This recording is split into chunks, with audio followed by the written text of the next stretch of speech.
નમસ્કાર મિત્રો, આજે હું તમને એક એવી હૃદયસ્પર્શી ઘટના સંભળાવવા જઈ રહી છું જે સાંભળ્યા પછી કદાચ તમે તમારી માતાને તરત યાદ કરશો.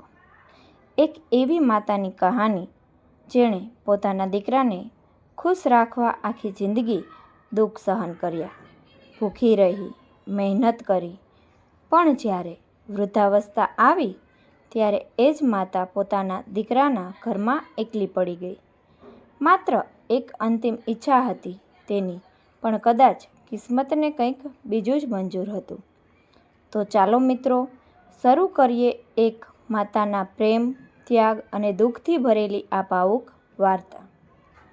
ગુજરાતના એક નાના ગામમાં કાશીબા નામની એક વૃદ્ધ માતા રહેતી હતી. પતિના મૃત્યુ પછી તેમણે પોતાના એકમાત્ર દીકરા મનોજને ઘણા દુઃખ સહન કરીને મોટો કર્યો હતો. કાશીબા લોકોના ઘરે કામ કરતી, ક્યારેક ખેતરમાં મજૂરી કરતી તો ક્યારેક ભૂખ્યા રહીને પણ દીકરાને ભણાવતી. તેમની માત્ર એક જ ઈચ્છા હતી, મારો દીકરો મોટો માણસ બને. સમય પસાર થતો ગયો. મનોજ ભણીને શહેરમાં મોટી નોકરી કરવા લાગ્યો. મોટું ઘર, ગાડી, પૈસા બધું આવી ગયું. કાશીબા ખૂબ ખુશ હતા. એક દિવસ મનોજ ગામ આવ્યો અને બોલ્યો, "માં, હવે તમે મારી સાથે શહેરમાં રહેશો." કાશીબાની આંખોમાં ખુશીના આંસુ આવી ગયા. તેઓ ભગવાનનો આભાર માનતા શહેરમાં આવ્યા. શરૂઆતના થોડા દિવસ બધું સારું ચાલ્યું, પણ ધીમે ધીમે મનોજની પત્ની નિશા કાશીબાને પસંદ કરતી નહોતી. આ ગામડાવાળી આદતો અહીં નહીં ચાલે. દરરોજ ભગવાનનું ભજન, માળા અને માથાનો દુખાવો થાય છે. કાશીબા શાંતિથી બધું સહન કરતા. એક દિવસ કાશીબા રસોડામાંથી પાણી લેવા ગયા તો નિશા ગુસ્સેથી બોલી, "તમારે કંઈ કામ નથી આવડતું તો ઓછામાં ઓછું વસ્તુઓને હાથ તો ના લગાડો." કાશીબાની આંખોમાં આંસુ આવી ગયા. મનોજ બધું જોતો હતો, પણ પત્નીના ડરથી કંઈ બોલતો ન હતો. દિવસો પસાર થતા ગયા. હવે કાશીબા આખો દિવસ પોતાના રૂમમાં જ રહેતા. નાના ભગવાનનો ફોટો સામે રાખીને ભજન કરતા. એક દિવસ કાશીબાને ભારે તાવ આવ્યો. તેમણે ધીમેથી મનોજને કહ્યું, "બેટા, મને ગામના મંદિરે એકવાર લઈ જા, મારી અંતિમ ઈચ્છા છે."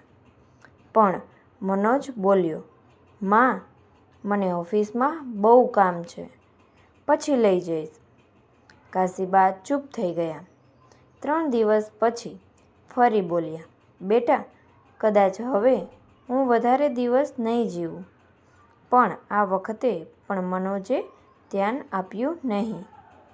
તે રાત્રે કાશીબા ભગવાન સામે હાથ જોડીને બોલ્યા, "હે ભગવાન, મેં આખી જિંદગી દીકરાની ખુશી માંગી.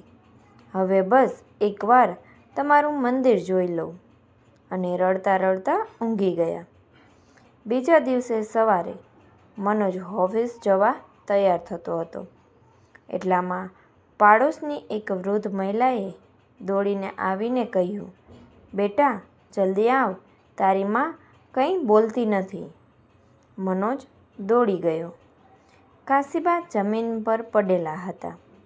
હાથમાં માળા હતી અને આંખો હંમેશા માટે બંધ થઈ ગઈ હતી. મનોજ જોરથી રડવા લાગ્યો. તેને પોતાની ભૂલ સમજાઈ ગઈ. કાશીબાની પાસે એક નાનું કાગળ પડેલું હતું. તેમાં લખેલું હતું કે, "બેટા, મારી તારી સામે કોઈ ફરિયાદ નથી. માત્ર એક વાત યાદ રાખજે, જે માતા આખી જિંદગી દીકરાને ખુશ રાખે છે, તેને વૃદ્ધાશ્રમમાં માત્ર પ્રેમ જોઈએ છે. એટલે કે વૃદ્ધાવસ્થામાં માત્ર પ્રેમ જોઈએ છે, પૈસા નહીં." આ વાંચીને મનોજ તૂટી પડ્યો. તે દિવસે જ પહેલીવાર તેને સમજાયું કે પૈસા કમાવવામાં તેણે પોતાની માતા ગુમાવી દીધી. કાશીબાની અંતિમ યાત્રા ગામના એ જ મંદિરમાંથી નીકળી જ્યાં જવાની તેમની છેલ્લી ઈચ્છા હતી.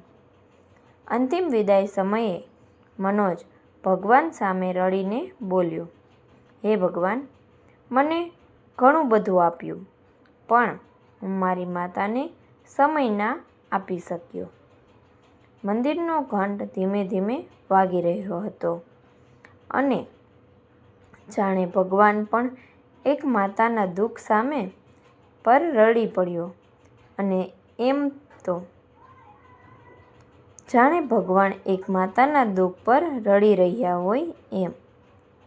તો મિત્રો, આ હતી એક એવી માતાની હૃદયસ્પર્શી ઘટના જે આખી જિંદગી પોતાના દીકરાની ખુશી માટે જીવતી રહી. માતા ક્યારેય પોતાના સંતાનો પાસેથી ધન નથી માંગતી, મોટું ઘર નથી માંગતી. તેને તો માત્ર થોડો પ્રેમ, થોડો સમય અને 2 મીઠા શબ્દો જોઈએ છે. પણ ઘણીવાર માણસ પૈસા કમાવાની દોડમાં એટલો વ્યસ્ત થઈ જાય છે કે જેને કારણે આજે તે અહીં સુધી પહોંચ્યો એ જ માતા પિતાને ભૂલી જાય છે. તો યાદ રાખજો મિત્રો, જે ઘરમાં માતા પિતાનું સન્માન થાય છે ત્યાં જ તે ઘરમાં ભગવાન પોતે વસે છે. જો તમારી માતા તમારા માટે ખાસ હોય તો કમેન્ટમાં જરૂર લખજો માં.